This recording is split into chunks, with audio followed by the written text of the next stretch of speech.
A mother from Leongatha hosts a beef Wellington lunch for her former in-laws, leaving 3 dead and 1 fighting for life in intensive care. But 18 months later, prosecutors reveal shocking text messages that would expose the horrifying truth about what really drove her to that deadly dining table. The rolling green hills of Leongatha in Victoria, Australia, painted a perfect backdrop for what should have been a peaceful family gathering. This small dairy farming town, where everyone knew their neighbours and community bonds ran deep, would never be the same after July 29, 2023. Erin Patterson, a 50-year-old mother of 2, had extended what appeared to be a heartfelt invitation to her former in-laws. Despite her separation from her husband Simon in 2015, she had maintained what everyone believed was a loving relationship with his parents, Don and Gail Patterson, both 70 years old. The couple had always been kind to Erin, treating her like their own daughter, even after the marriage fell apart. Also invited were Gail's sister, Heather Wilkinson, 66, and her husband Ian, 71, a beloved local pastor who had dedicated his life to serving the Korumbura community. The Wilkinsons were pillars of their church, known for their generosity and warm hearts. The lunch invitation seemed perfectly innocent. Erin told her guests she needed to discuss some important medical issues she was facing. She claimed to have received a devastating cancer diagnosis and wanted their advice on how to break the news to her children. It was the kind of family crisis that would naturally bring people together, and her former in-laws were exactly the type of caring people who would rush to help during such difficult times. What made this invitation even more touching was the apparent effort Erin put into planning something special. She decided to prepare beef Wellington, an elaborate dish that requires hours of preparation and significant culinary skill. The pastry-wrapped beef, complete with mushroom duxelles, represented the kind of meal you would serve to people you truly cared about. Simon Patterson, Erin's estranged husband, was also initially invited to this gathering. However, something about the whole situation made him uncomfortable, and he would make a last-minute decision that would save his life. The Patterson family had once been close-knit, with Don and Gail serving as devoted grandparents to Erin and Simon's 2 children. Even after the separation, the older couple had maintained their relationship with their daughter-in-law, often helping with childcare and remaining actively involved in their grandchildren's lives. Don Patterson was known throughout Korumbura as a gentle man who loved spending time with his grandchildren. He had been tutoring one of Erin's sons in mathematics, and their text exchanges showed a grandfather who genuinely cared about his grandson's education and future. Gail Patterson was equally devoted, often sending sweet messages and maintaining the kind of relationship many people envied. The Wilkinsons brought their own special dynamic to the family circle. Ian, as a pastor, was accustomed to helping people through their darkest moments, while Heather was known for her nurturing nature and ability to provide comfort during times of crisis. They were exactly the kind of people you would want by your side when facing a serious illness. What none of these 4 caring individuals knew was that beneath the surface of this seemingly loving family dynamic, something far more dangerous was brewing. The woman who had invited them to her home, who had spent hours preparing what she claimed was a gesture of love and trust, was harboring feelings that would shock everyone who thought they knew her. The small house in Leongatha, where the lunch would take place, sat quietly among other modest homes, its exterior giving no hint of the tragedy that would unfold within its walls. Neighbors would later describe the area as peaceful, the kind of place where families felt safe and community members looked out for one another.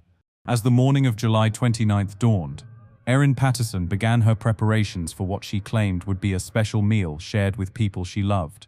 She had already sent her children away for the day, telling them they were going to the movies, ensuring they would be far from the house during the lunch. The beef Wellington itself required careful preparation. The dish involves wrapping beef tenderloin in pâté and duxelle, a finely chopped mixture that traditionally includes mushrooms, onions, shallots, garlic, and herbs. The whole creation is then wrapped in puff pastry and baked until golden. It was an impressive dish for someone to prepare, especially for people she claimed to care about deeply. But what Erin Patterson had planned for that July afternoon would transform this quiet farming community into the center of international attention. The lunch that was supposed to bring family together in a time of need would instead tear them apart forever. The stage was set for what would become one of Australia's most shocking murder cases, a case that would ultimately be decided not just by what happened at that dining table, but by the digital evidence that would later emerge from phones and text messages that told a completely different tale about the relationships between these family members. Beneath the surface of what appeared to be a harmonious family relationship, Tensions had been mounting for months, and the digital trail would later reveal just how deep the resentment had grown. The problems began with money, as they often do in fractured families. Simon Patterson and Erin had been navigating the complex world of child support payments, a process that had become increasingly contentious as time went on. What should have been straightforward financial arrangements between former spouses had devolved into bitter disputes that were affecting everyone involved. Don and Gail Patterson, loving grandparents who wanted nothing more than to maintain relationships with their grandchildren, found themselves caught in the middle of these disputes. They had attempted to help mediate between their son and his estranged wife, hoping their involvement might bring some peace to the situation and ensure their grandchildren's needs were being met. But their well-intentioned efforts at peacekeeping were not being received the way they had hoped. Unknown to them, their attempts to help were actually fueling a rage that was growing stronger with each passing day. In December of 2022, approximately 7 months before the fatal lunch, Erin Patterson was sending messages to her friends through Facebook Messenger under the username Erin. These messages would later be discovered by police digital forensics officers and would paint a picture that was completely at odds with the loving daughter-in-law persona she maintained in public. "This family, I swear to fucking God," she wrote in one message sent on December 6, 2022. The profanity and raw anger in this message stood in stark contrast to the sweet, appreciative texts she was simultaneously sending to Don and Gail Patterson themselves. The very next day, her fury had not subsided. "I am sick of this shit. I want nothing to do with them," she wrote to her friends. These messages followed attempts by Don and Gail Patterson to help resolve the ongoing child support dispute between Erin and Simon, efforts that were clearly not appreciated despite their good intentions.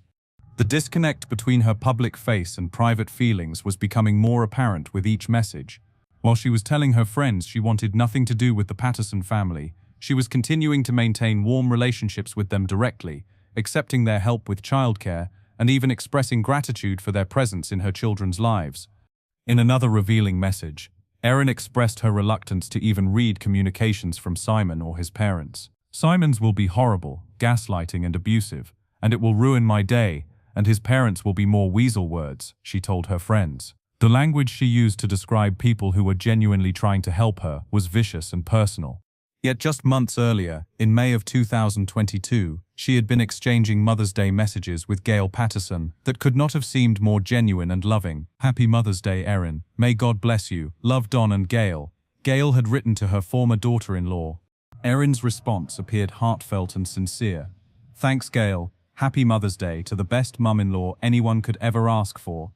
Gail had replied with equal warmth. "Very kind of you, XO."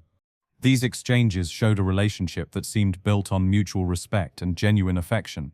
Don Patterson was regularly helping with tutoring for one of Erin's sons, and their text messages revealed a grandfather who was actively engaged in his grandson's education and well-being. "Your grandson is a good student," Don had written to Erin. "A class full of children like him would be fun and rewarding." These were not the words of someone who was causing problems in the family, but rather of a caring grandfather who was invested in his grandchild's success. But the private messages Erin was sending to her friends told a completely different tale. The contrast between her public expressions of love and gratitude and her private expressions of hatred and resentment would later become crucial evidence in understanding what really motivated the events of July 29th. The child support situation had become particularly inflammatory. Simon Patterson would later testify that his wife had been sending extremely aggressive messages about financial arrangements, and that her behavior had become so problematic that he was considering bringing in a mediator to help resolve their issues. What made the situation even more complex was that the actual amount of money involved was relatively small. Simon was paying $38 per month in child support, an amount that would barely make a dent in private school fees for their children. Yet this modest sum had somehow become the focal point of enormous family drama. The financial disputes were compounded by deeper issues related to parenting arrangements and ongoing contact between the children and their father's family. Erin appeared to be growing increasingly resentful of the continued involvement of the Patterson grandparents in her children's lives, even though this involvement was generally positive and supportive. Her anger seemed to be building towards something more dangerous than simple family disagreements. The language she was using in her private messages was becoming more extreme, and her ability to maintain two completely different personalities, one loving and grateful, the other filled with hatred and resentment, suggested a level of calculation that would later become central to the prosecution's case. As the months progressed toward July, Erin Patterson was developing what would later appear to be a plan. She had begun researching death cap mushrooms online, searches that would later be discovered on her devices. She had also purchased a food dehydrator, equipment that could be used to process foraged mushrooms. Meanwhile, she continued to maintain the facade of loving family relationships, accepting help from Don and Gail Patterson and expressing appreciation for their continued involvement in her children's lives. To outside observers, including her former in-laws themselves, everything appeared normal. But the digital evidence was painting a different picture entirely, one of mounting rage and growing resentment that was being carefully hidden behind a mask of family harmony. The contrast between her public persona and private feelings was becoming more extreme with each passing day, setting the stage for the shocking events that would unfold on that July afternoon. The morning of July 29th began like any other Saturday in the quiet town of Leongatha, but the events that would unfold before the day ended would transform this peaceful community into the center of a global news sensation. Erin Patterson had been preparing for this lunch throughout the week, putting significant time and effort into what she claimed would be a special meal for people she loved. The beef Wellington she had chosen to prepare was not a simple dish. It required hours of careful preparation and represented a considerable investment in both time and money. She had purchased premium beef eye fillet, an expensive cut that demonstrated the apparent importance she placed on this gathering. The preparation process itself was elaborate, requiring her to create the mushroom duck cells that would be layered with the beef before the entire creation was wrapped in delicate puff pastry. Early that morning, she had sent her 2 children away to the movies, ensuring they would be absent during the lunch. This decision would later save their lives, though at the time she explained it as wanting to have an adult conversation about her supposed cancer diagnosis without frightening the children. The cancer claim itself was entirely fabricated, something that would later be confirmed by her own defense lawyer in court. She had created this fictional medical crisis as the perfect pretext for bringing her former in-laws together, claiming she needed their advice on how to break such devastating news to her grandchildren. As the guests began to arrive at 12:30 in the afternoon, the atmosphere appeared warm and welcoming.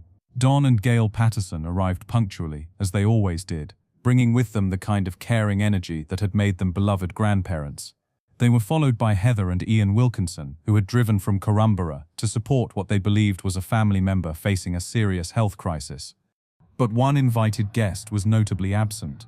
Simon Patterson, Erin's estranged husband, had sent a text message that morning, expressing his discomfort about attending the lunch.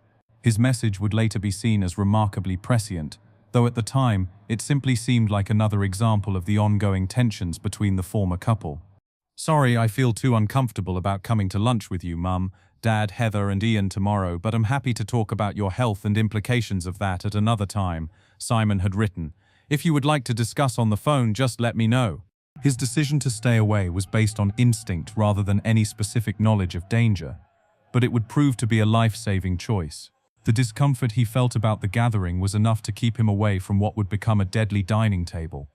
Erin's response to Simon's cancellation revealed the first hint of the anger that was simmering beneath her caring facade. Her reply was lengthy and showed clear irritation at his decision to miss the lunch she had supposedly prepared with love. "I have spent many hours this week preparing lunch for tomorrow, which has been exhausting in light of the issues I am facing, and spent a small fortune on beef eye fillet to make beef Wellingtons because I wanted it to be a special meal as I may not be able to host a lunch like this again for some time," she wrote. The message continued with what appeared to be emotional manipulation. "It is important to me you are all here tomorrow, and that I can have a conversation that I need to have." In a follow-up text, she added, "I hope you will change your mind. Your parents, Heather and Ian, are coming at 12:30, and I hope to see you there." Despite her attempts to convince him to attend, Simon remained firm in his decision to stay away. This choice would haunt him later as he struggled with survivor's guilt. But it also meant that he would be available to provide crucial testimony about the family dynamics that had been building toward this tragic day. With Simon absent, the lunch proceeded with the 4 invited guests settling in for what they believed would be a supportive family gathering. The dining room was set with care, and the beef Wellington that Erin had spent so much time preparing was presented as the centerpiece of the meal. However, according to testimony that would later emerge in court, There was something unusual about the table setting that day. Ian Wilkinson, the sole survivor of the lunch, would later testify that Erin served herself from a different colored plate than the ones she provided to her guests. While the guests ate from gray plates, Erin used a plate of a different color entirely. This detail would become crucial evidence in the prosecution's case, suggesting that Erin had deliberately separated her own food from what she was serving to her guests. The implication was clear. She knew there was something dangerous about the meal she was providing to the people who had come to support her. As the lunch progressed, the conversation likely centered around Erin's fabricated cancer diagnosis and her supposed need for advice about talking to her children. Don and Gail Patterson, along with the Wilkinsons, would have offered the kind of support and wisdom that had made them such valued family members throughout the years. None of them suspected that the mushrooms in their beef Wellington contained deathcap fungus, one of the world's most deadly naturally occurring toxins. Deathcap mushrooms can be fatal even in small amounts, and there is no antidote once the poisoning process begins. The symptoms typically do not appear for several hours after consumption, meaning the victims have no immediate warning that they have ingested something lethal. The lunch concluded without incident, with the guests likely feeling they had provided comfort and support to someone they cared about during a difficult time. They returned to their homes in Corrumborough, planning to continue offering whatever help Erin might need as she supposedly faced her cancer battle. But within hours, the true nature of what had happened at that dining table would begin to reveal itself. The deathcap mushrooms would begin their deadly work, attacking the liver and kidneys of everyone who had consumed them. The symptoms would start gradually: nausea, vomiting, and abdominal pain that might initially be mistaken for a simple case of food poisoning. As the evening progressed and the following morning arrived, it became clear that this was no ordinary case of food-related illness. The 4 guests who had shared that beef Wellington were all experiencing severe symptoms that were rapidly worsening. They would soon find themselves in a desperate fight for their lives, while the woman who had prepared their meal remained mysteriously unaffected. The peaceful Saturday afternoon lunch had transformed into the beginning of a nightmare that would claim 3 lives and leave 1 man fighting for survival in an intensive care unit. The community of Leongatha was about to learn that sometimes the greatest dangers come from the people we trust most, and that the most carefully prepared meals can carry the deadliest intentions. As the sun set on July 29th, the true horror of what had taken place at Erin Patterson's dining table began to unfold. What had started as isolated cases of apparent food poisoning quickly escalated into a medical emergency that would mobilize hospitals across Victoria and forever change the lives of everyone involved. The first signs of distress appeared within hours of the lunch ending. Don and Gail Patterson, who had returned to their home in Corrumborough feeling satisfied that they had supported their former daughter-in-law during a difficult time, began experiencing severe nausea and abdominal pain. Initially, they may have assumed they were dealing with a simple case of food poisoning, something unpleasant but not necessarily life-threatening. Heather and Ian Wilkinson were experiencing similar symptoms at their own home.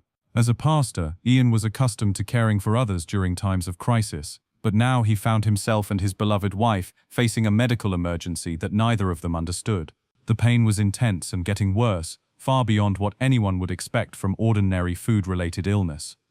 By the early hours of July 30th, it became clear that all 4 lunch guests required immediate medical attention. They were initially taken to local hospitals in Leongatha and Corrumborough, small regional facilities that were not equipped to handle the complex medical crisis that was rapidly developing. As the medical professionals in these rural hospitals began to assess the patients, alarm bells started ringing. The constellation of symptoms, severe gastrointestinal distress, rapidly declining liver function, and signs of systemic poisoning, pointed towards something far more serious than food poisoning. The decision was made to transfer all 4 patients to Austin Hospital in Melbourne's northeast, a major medical centre with the resources and expertise needed to handle complex poisoning cases. The race to save their lives had begun, but deathcap mushroom poisoning presents unique challenges for medical professionals. Unlike many other forms of poisoning, there is no specific antidote for deathcap toxicity. Treatment focuses on supportive care and attempting to minimize the damage to vital organs, particularly the liver and kidneys. The medical teams at Austin Hospital found themselves fighting against time and the relentless progression of one of nature's most deadly toxins. Deathcap mushrooms contain amatoxins, compounds that attack the liver and kidneys with devastating efficiency. Even small amounts can be fatal, and the damage often becomes irreversible before symptoms even appear. Meanwhile, back in Leongatha, a fifth person was about to enter this medical nightmare. On July 31st, Erin Patterson presented herself at Leongatha Hospital, claiming that she too was experiencing symptoms consistent with mushroom poisoning. Her arrival at the hospital would later become a crucial piece of evidence in understanding what had really happened at that lunch table. However, Erin's behavior at the hospital raised immediate red flags among the medical staff. Unlike the 4 critically ill patients who had been transferred to Melbourne, Erin was not experiencing the severe symptoms typical of death cap poisoning. More importantly, her response to medical treatment was unusual and concerning. The medical professionals at Leongatha Hospital, operating under the assumption that Erin had consumed the same contaminated meal as the other victims, wanted to take every precaution to protect her health. They recommended that she be transferred to a larger medical facility for monitoring and treatment, but Erin resisted these recommendations. Against medical advice, Erin discharged herself from the hospital. This decision struck the medical staff as highly unusual, especially given the severity of the situation and the fact that 4 other people who had eaten the same meal were fighting for their lives in intensive care in Melbourne.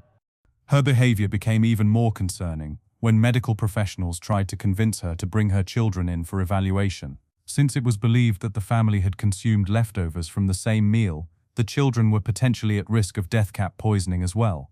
However, Erin was reluctant to have her children examined, claiming she did not want to frighten them. The medical staff found themselves in the unusual position of having to convince a mother to seek potentially life-saving treatment for her children. This resistance to medical care would later be seen as evidence that Erin knew her children had never been exposed to the deadly mushrooms because they had never consumed any part of the contaminated meal. Eventually, after significant pressure from medical professionals, Erin and her children were taken to Monash Medical Centre at Clayton, in Melbourne's southeast, for evaluation and monitoring. Even then, her behaviour continued to raise questions among the medical staff treating her. Text messages that Erin sent to her estranged husband Simon during this time would later provide insight into her state of mind. "They are arguing with me now, saying I might have to go to Dandenong Hospital. This doctor is not listening to me, and being a bit mean about it," she complained. She followed up with another message describing her treatment. "I feel nauseous and sore tummy, but they gave me ondansetron and saline and fentanyl." These messages suggested someone who was more focused on the inconvenience of medical treatment than on the life and death crisis affecting her former in-laws. What made Erin's behavior even more puzzling to those around her was her apparent lack of concern about the condition of her lunch guests. Simon Patterson would later testify that during this entire period, Erin never asked about the welfare of his parents or the Wilkinsons, despite the fact that they were fighting for their lives in intensive care.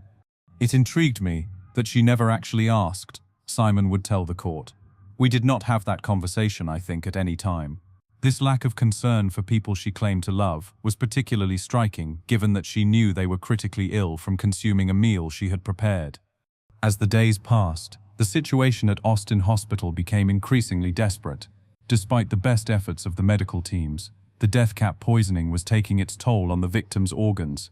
The toxins were causing irreversible damage to their livers and kidneys, and their conditions were deteriorating rapidly. On August 4th, the community received devastating news. Heather Wilkinson and Gail Patterson had succumbed to the effects of mushroom poisoning. These 2 women, who had been pillars of their community and beloved family members, had lost their battle against the deadly toxins they had unknowingly consumed. The following day brought even more heartbreak. Don Patterson, the loving grandfather who had been tutoring his grandson in mathematics just weeks earlier, also died from the effects of the poisoning. In the span of just a few days, 3 vibrant, caring people had been taken from their families and communities. Ian Wilkinson, the sole survivor of the lunch, remained in critical condition in intensive care. His survival would require weeks of intensive medical treatment, including a liver transplant, as his body fought against the damage caused by the death cap toxins. His recovery would be long and uncertain, but his survival would prove crucial to understanding what had really happened at that dining table. The deaths of Don and Gail Patterson, along with Heather Wilkinson, sent shockwaves through the tight-knit communities of Leongatha and Korumburra. These were people who had been actively involved in their communities, caring family members who had touched many lives through their kindness and generosity. As news of the deaths spread, attention naturally turned to the woman who had prepared the fatal meal. Erin Patterson found herself at the center of a growing investigation, facing questions about how death cap mushrooms had ended up in a meal she had prepared for people she claimed to love. The stage was set for a complex investigation that would involve homicide detectives, digital forensics experts, and medical professionals working together to understand how a family lunch had turned into a triple homicide. The text messages and digital evidence that would eventually emerge would paint a picture of family relationships that were far different from what anyone had imagined. As homicide detectives launched their investigation into the deaths of Don and Gail Patterson and Heather Wilkinson, they knew that solving this case would require more than traditional investigative methods. In the digital age, the truth often lies hidden in the devices we carry with us every day, and this case would prove to be no exception. On August 5, 2023, detective teams arrived at Erin Patterson's home in Leongatha with search warrants. The investigation would focus not only on physical evidence related to the preparation of the fatal meal, but also on the digital footprint that might reveal Erin's true intentions and state of mind leading up to the deadly lunch. During the search, Erin Patterson handed over a mobile phone to investigators, claiming it was her primary device. However, this seemingly cooperative gesture would later become one of the most damaging pieces of evidence against her, as digital forensics experts uncovered a complex web of deception involving multiple phones and deliberate attempts to destroy evidence. The phone that Erin provided to police, designated as Phone B by investigators, immediately raised red flags when forensics officers began their analysis. Detective Shaman Fox Henry, a specialist in digital forensics with Victoria Police, discovered that this device had been subjected to multiple factory resets in the days following the fatal lunch. The timeline of these resets was particularly revealing. The first factory reset had occurred on August 2nd, just 4 days after the lunch, and while the victims were still fighting for their lives in hospital, Erin would later claim this reset was performed to clear her son's old data after she realized the damaged phone still worked, but investigators found this explanation suspicious. More concerning was the second factory reset, which occurred on August 5th, the same day police conducted their search of her home. This reset happened while Erin was being interviewed by detectives, suggesting a deliberate attempt to destroy evidence at the moment when law enforcement was closing in. Perhaps most damaging of all was the third factory reset, which occurred on August 6th, just 1 day after Erin had handed the phone to police. This reset was performed remotely, indicating that Erin had maintained access to the device even after turning it over to investigators. When questioned about this remote wipe, Erin claimed she had done it out of curiosity to see if the phone was still online, an explanation that struck investigators as highly implausible. But the mystery of Phone B was only part of a larger digital deception that forensics experts were beginning to uncover. Phone records revealed that there was another device, designated as Phone A, which appeared to be Erin's actual primary phone. This device had been active on the cellular network until sometime between 12:01 and 1:45 in the afternoon on August 5th, precisely during the time period when police were searching her home. After that crucial time window, Phone A disappeared from the network entirely and has never been recovered. Investigators believe that Erin used the opportunity during the police search, when she was briefly left alone to call her lawyer, to remove the SIM card from her real phone and destroy or hide the device. This would explain why the phone suddenly lost connection to the network during the exact time frame when Erin had privacy during the search. The fact that Erin had provided investigators with a secondary device while hiding her primary phone suggested a level of premeditation and planning that went far beyond a simple accident. Someone who had accidentally poisoned their family members would have no reason to engage in such elaborate digital deception. As forensics experts continued their analysis of the recovered devices, they began to uncover the text messages that would ultimately expose the truth about Erin's relationships with her victims. These messages would reveal a stark contrast between the loving, grateful persona she maintained in public and the seething resentment she harbored in private. The most shocking discovery came from Facebook Messenger conversations that Erin had conducted under the username Erin with her friends in the months leading up to the fatal lunch. These messages painted a picture of mounting anger and hatred that was completely at odds with the loving family relationships she appeared to maintain. "This family, I swear to fucking God," she had written to her friends on December 6, 2022, approximately 7 months before the deadly lunch. The raw anger and profanity in this message stood in stark contrast to the sweet Mother's Day messages she had exchanged with Gail Patterson just months earlier. The following day, her rage had not subsided. "I am sick of this shit. I want nothing to do with them," she told her friends. These messages followed attempts by Don and Gail Patterson to help mediate the ongoing child support disputes between Erin and Simon, efforts that were clearly not appreciated despite their good intentions. In another revealing message, Erin expressed her reluctance to even read communications from Simon or his parents. "Simon's will be horrible, gaslighting and abusive, and it will ruin my day, and his parents will be more weasel words," she wrote. The vicious language she used to describe people who were genuinely trying to help her revealed the depth of her resentment. What made these messages even more shocking was the contrast with the communications she was having directly with the Patterson family during the same time period. Just months before expressing her hatred to friends, she had been exchanging warm, loving messages with Gail Patterson. "Happy Mother's Day, Erin. May God bless you. Love, Don and Gail," Gail had written in May of 2022. Erin's response had seemed genuinely heartfelt. "Thanks, Gail. Happy Mother's Day to the best mum-in-law anyone could ever ask for." Gail had replied with equal warmth. "Very kind of you, XO." The contrast between calling Gail the best mum-in-law anyone could ever ask for and telling friends I want nothing to do with them revealed a level of deception that was breathtaking in its scope. Erin had been maintaining two completely different personas, one loving and grateful, the other filled with hatred and resentment. Further analysis of Erin's devices revealed additional evidence of planning and premeditation. Investigators found that she had been conducting internet searches related to death cap mushrooms in the months leading up to the lunch. These searches suggested that her encounter with the deadly fungi was not accidental, but rather the result of research and planning. Perhaps most damning of all was the discovery of photographs on a tablet seized from Erin's home. These images, taken in May of 2023, showed mushrooms inside a food dehydrator. A food dehydrator is equipment that could be used to process foraged mushrooms, and the timing of these photographs suggested that Erin had been experimenting with mushroom preparation well before the fatal lunch. The dehydrator itself had been disposed of at a local tip on August 2nd, 2023, just days after the lunch, and while the victims were still fighting for their lives. When questioned about disposing of this equipment, Erin initially denied having owned a dehydrator at all, but the photographic evidence proved otherwise. The digital evidence was painting a picture of careful planning and deliberate deception that extended far beyond the day of the lunch itself. The factory resets, the hidden phone, the internet searches, and the disposal of evidence all pointed towards someone who had planned these murders well in advance and then tried to cover their tracks when the investigation began. Most shocking of all was the revelation that throughout this entire period of planning and execution, Erin had maintained loving relationships with her intended victims. She had continued to accept help from Don and Gail Patterson, had expressed gratitude for their involvement in her children's lives, and had even invited them to what they believed was a lunch intended to support her through a health crisis.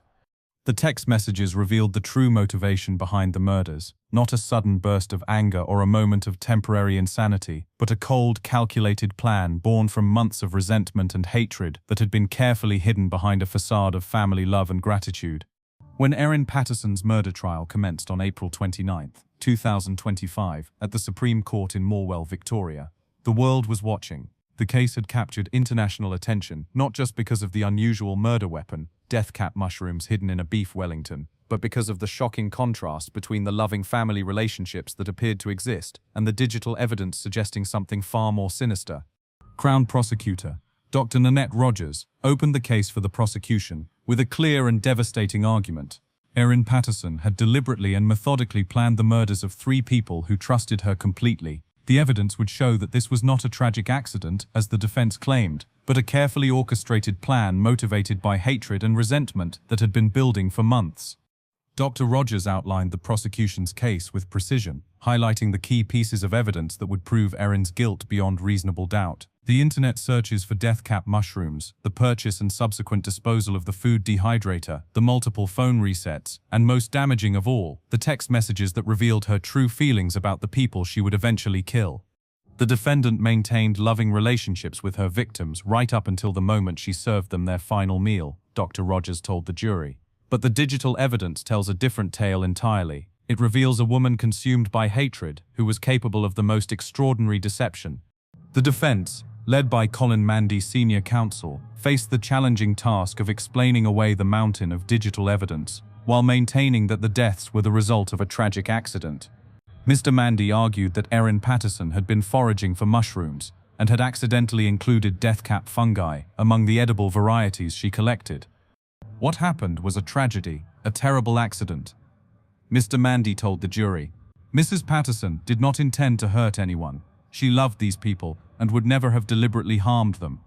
But as the trial progressed and witness after witness took the stand, the defense's argument became increasingly difficult to maintain in the face of the evidence being presented. One of the most compelling witnesses was Ian Wilkinson, the sole survivor of the deadly lunch. Despite the trauma he had endured and the long recovery process following his liver transplant, Reverend Wilkinson was able to provide crucial testimony about the events of July 29th. His testimony about the different colored plates was particularly damaging to the defense.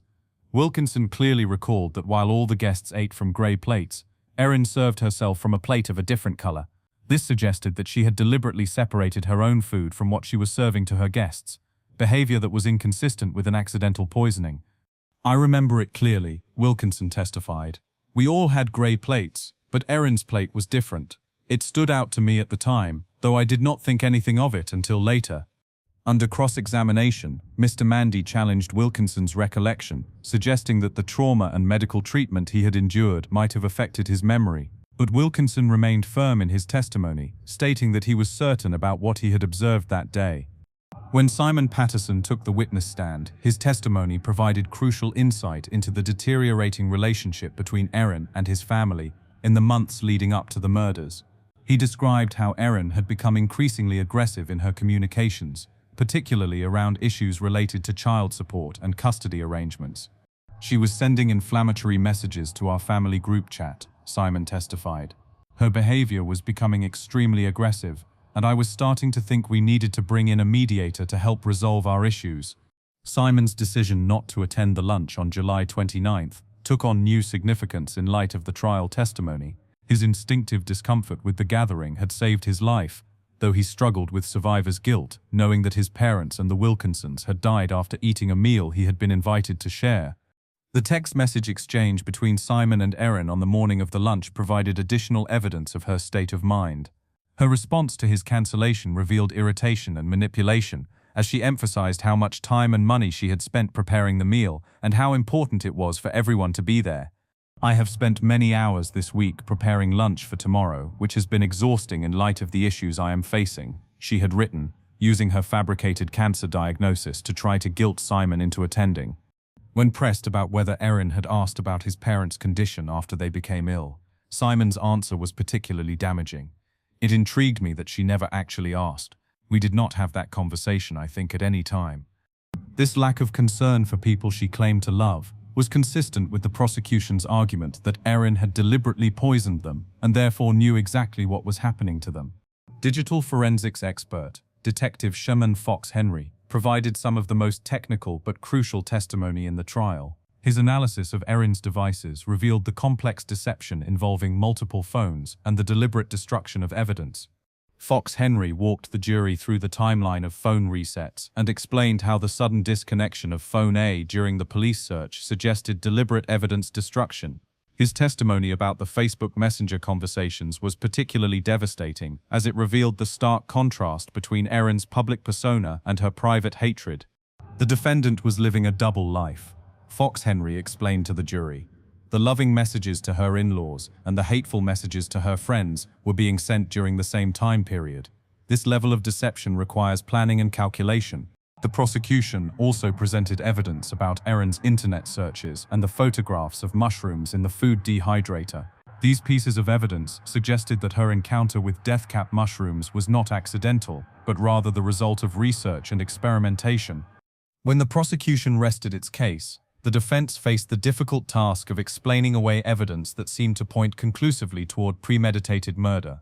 Their strategy focused on challenging the reliability of witness testimony and offering alternative explanations for the digital evidence.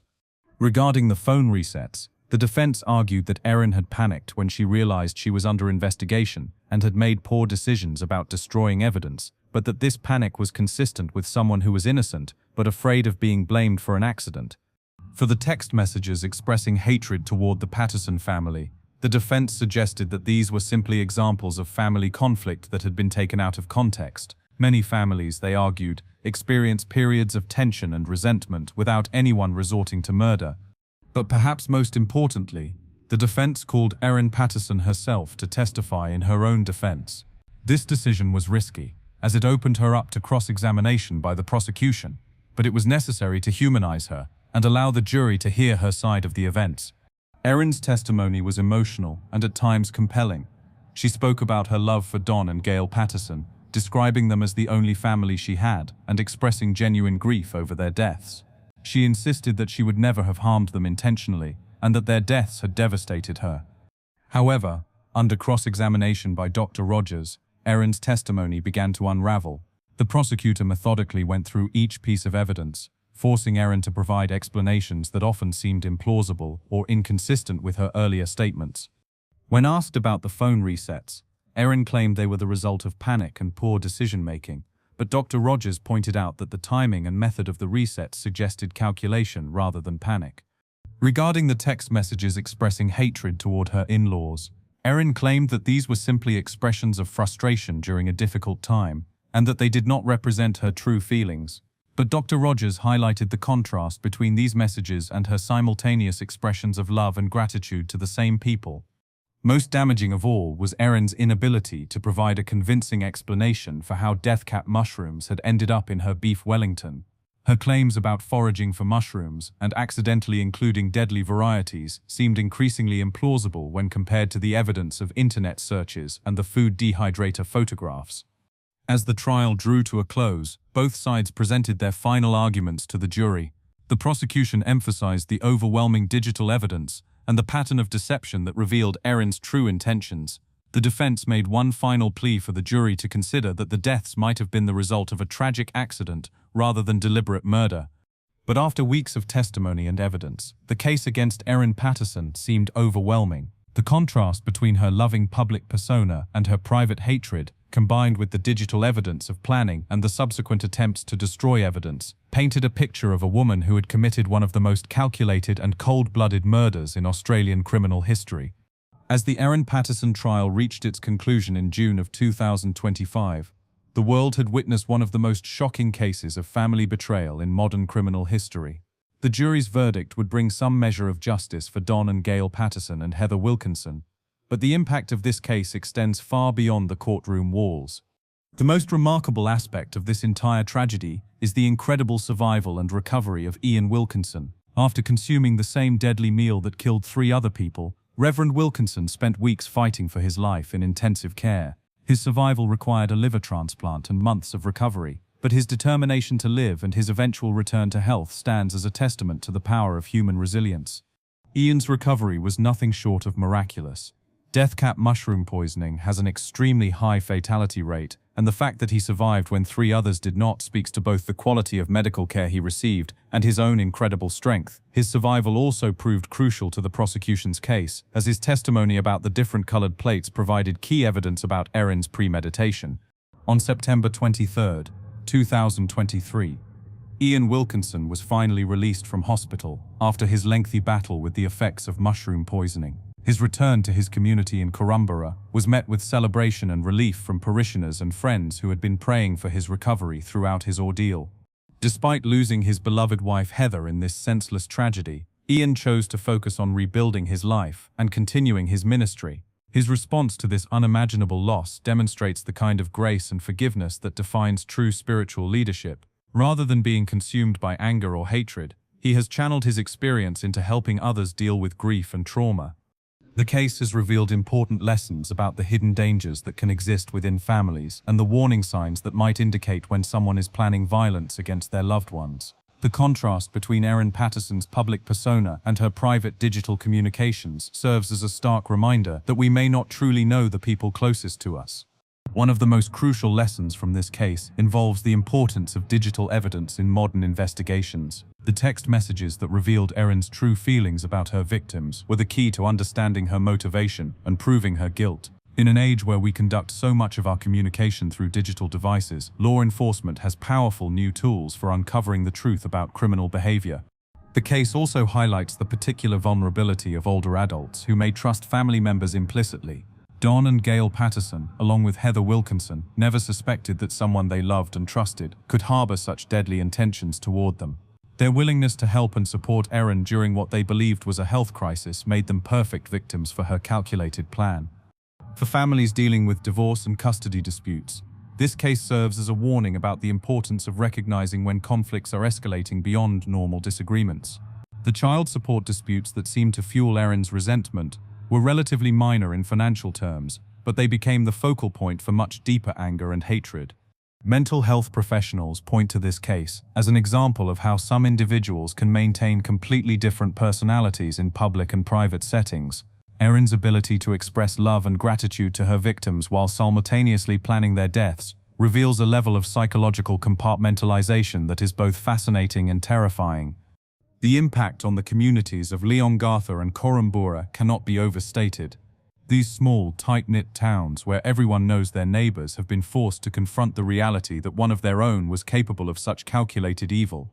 The loss of Don and Gail Patterson and Heather Wilkinson has left holes in these communities that will never be fully filled. The children involved in this case, both Erin's own children and the grandchildren of the victims, face a lifetime of dealing with the trauma of losing loved ones to violence committed by someone they trusted. The psychological impact on these young people will require ongoing support and counseling as they try to make sense of senseless violence.